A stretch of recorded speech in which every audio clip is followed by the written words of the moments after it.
Hey everyone, welcome back to the channel. My name is Mur, and today we're going to talk a little bit more about Genshin Impact's weapon banner going into version 1.3 with Xiao's release. We now have Xiao's Primordial Jade-Winged spear weapon as well as the new Primordial Jade Cutter sword. Many Kaching mains are extremely excited for this sword, and it's pretty understandable why. I'm going to talk a little bit more about why this weapon is so good, and if you are looking into this, why you should potentially think about going for the weapon banner. So let's go ahead and dive right in. Let's start with the 4-star options. Of these 4-star options, we got the Sacrificial Greatsword, the Favonius Lance, Eye of Perception, the Flute, and Rust. Out of these weapons, personally, Rust is the one that kind of stands out. Usually the one on the far left usually is, and then Eye of Perception. Eye of Perception is a really good catalyst that you can utilize with Ningguang, or you can use Solar Pearl as a battle pass weapons. So it just really depends on kind of your take or how you prioritize your catalyst users. The Flute is good on Chi-Chi. I haven't really found a use for it outside of her kit. So taking a look at the Primordial Jade-Winged Spear, this is actually a really high base attack at level 90, and it has a 22.1% crit rate increase. And then the passive ability has the ability to increase your attack by a percentage for 6 seconds with a max of 7 stacks. So I believe this goes up to about 25%, but this effect can occur only once every 0.3 seconds. So this has a build up, and with a spear polearm user, this definitely makes sense. I can see this why this would be so good for Xiao, because as he jumps up and plunges down, you're basically going to get a stack every single time. Now, while in the possession of the maximum stacks, your damage increases by 12%. Do not discount this, because this means that the calculations for damage is already complete before the 12% is added. So it is just adding a ceiling increase of 12%. Now let's go ahead and take a look at the Primordial Jade Cutter. So this weapon has crit rate as the substat as well, but it has a very different special or passive ability. The HP increase is by 20%, and then additionally it gives you an attack bonus based on 1.2% of the wielder's max HP. Now this may seem small, and obviously you're not getting something as you use the weapon, it's a constant buff, but this is actually a very solid increase when you break it down, and we're going to look at that next. But the secondary stat value is really where this weapon starts to shine. 9.6% crit rate is the highest crit rate increase that we have as a substat at level 1, scaling all the way up to 44.1%. Now again, this is unreleased. This is possible that it could change last minute before it is finally released, but 44.1% would mean you actually don't need to put anything into your base crit rate that you need for your unit, because the unit itself gets a 5% crit rate on its base stats, so having this would bring it up to about 50%. That's really substantial. So if you are just not even lucky with substats, it's okay, because you could really dump it all into your crit damage. Now, the reason that people are looking at this for Kaching is because Kaching's substat is crit damage, and she scales extremely high in crit damage, 88.4% at level 90. And the nice thing is that her base HP isn't bad.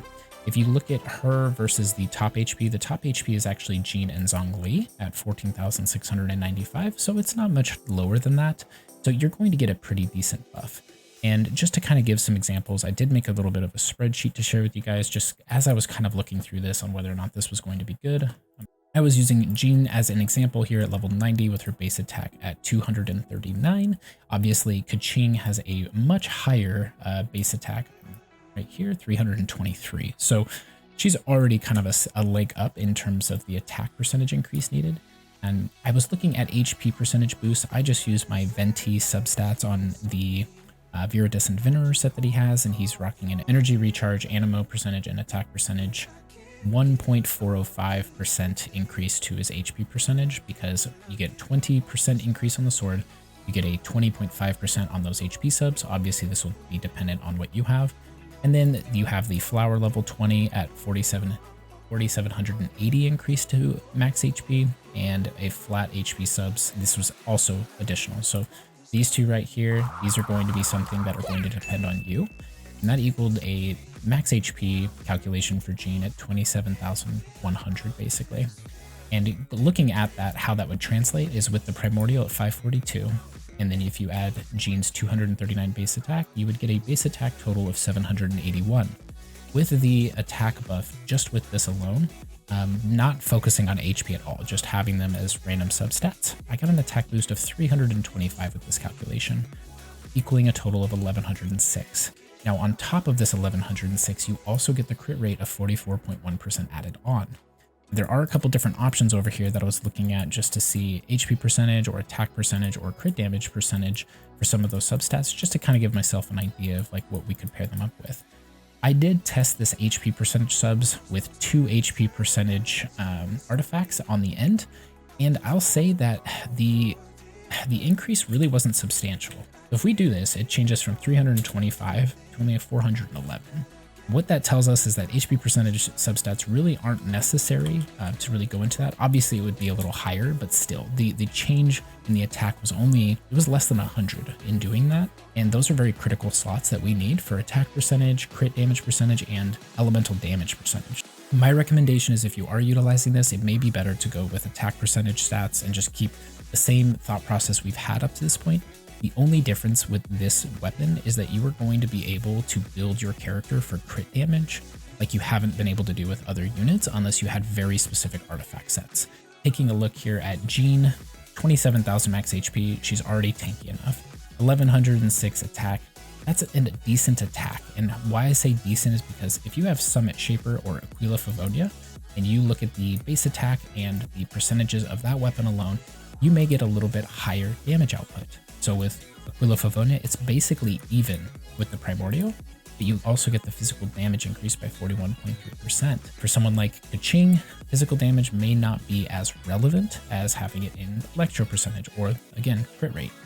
So the crit rate has to be considered here as an additional piece that makes this so useful. Without the crit rate, I would say that this weapon would not fare well in accordance to its base attack being what it is. But because of the insane substat efficiency, I would say that's why this weapon has a 44 base attack and is lower than some of our 4-star options.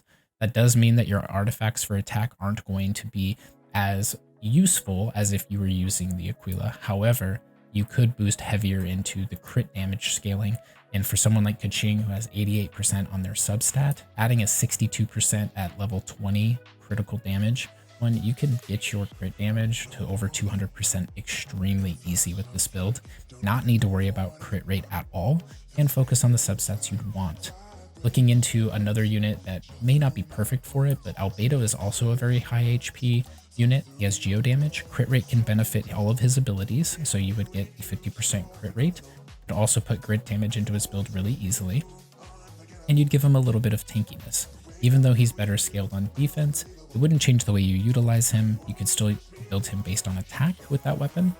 And then obviously Jean is someone we were talking about. You could also build her the same concept as Albedo. You would still get some pretty good output from either of these units. Now, if we want to look at some of our 4-star options that this could be useful with, we could also take a look and put this on perhaps Bennett. That can increase his max HP, which can also help other areas, but you would be losing out on energy recharge. But you would get some crit rate out of it, which can help if you're utilizing him more frequently. But my thought process here would be putting this on Chi-Chi wouldn't be a terrible thing, because you do have the crit rate scaling, you have HP increase, which can always just go a long way. Chi-Chi's already kind of a tank as is with high defense. And then besides that, you've got any of these units, really, it could work, but I just don't think it's as useful as if you had Jean, Albedo, or Ching. So I'd say that it is possible to put it on here, but I would say that for 4 stars, damage output for sword users isn't really the concept for them. Really, they're there to act as a sub DPS role and to be able to utilize their kit on rotation so that your main DPS can come out and do damage. So this, to me, wouldn't be the best use for them. But if you wanted to, you definitely could. So I would say that this is a great, well-rounded weapon that can be put on anybody to allow you to build a crit build extremely easy. So if you are looking at this banner and trying to determine whether or not it is worth pulling for, I would say that if you are on the first rotation, meaning that you have a 75% chance of getting one of 2 of these weapons and a 25% chance of getting another, you should be going in with the thought process that you may not get it, and that would be okay, because whatever you did get, you'd be happy with, meaning you don't have a very big lineup of 5-star weapons. Now, if you are somebody who is kind of a collector at this point, who has a lot of these weapons, I would definitely make sure that you're considering the fact that you may not get it. On the Wolf's Gravestone banner, I did end up getting that 25% bad chance and got a weapon, the Skyward Pride, for my Chongyun, and it's what caused me to have to go a completely different direction than what I initially intended. Even though a 75% chance is higher than the 50% on the character banner, it is very possible for you to hit that lower percentage chance. But I do hope that that kind of gives some context as to what the weapon can do for you. It may not have some crazy cool passive, but having consistency is a really nice thing in this game, because then you don't have to worry about something happening in order for you to be able to get the full benefit. So another thing to keep in mind is that as soon as you pull this character out, you're good. If you have Kaching Meng, great weapon. If you have Jean or Albedo, another option that would be extremely good for them. May not be the best in slot, but definitely can help exercise an easy build for you so that you can focus on a different character. So anyways, I hope that that helps you guys as we're going into the 1.3 banner. I'm really excited for Xiao. I'm super bummed though because I accidentally hit the wish button the other night. I am Groot. No!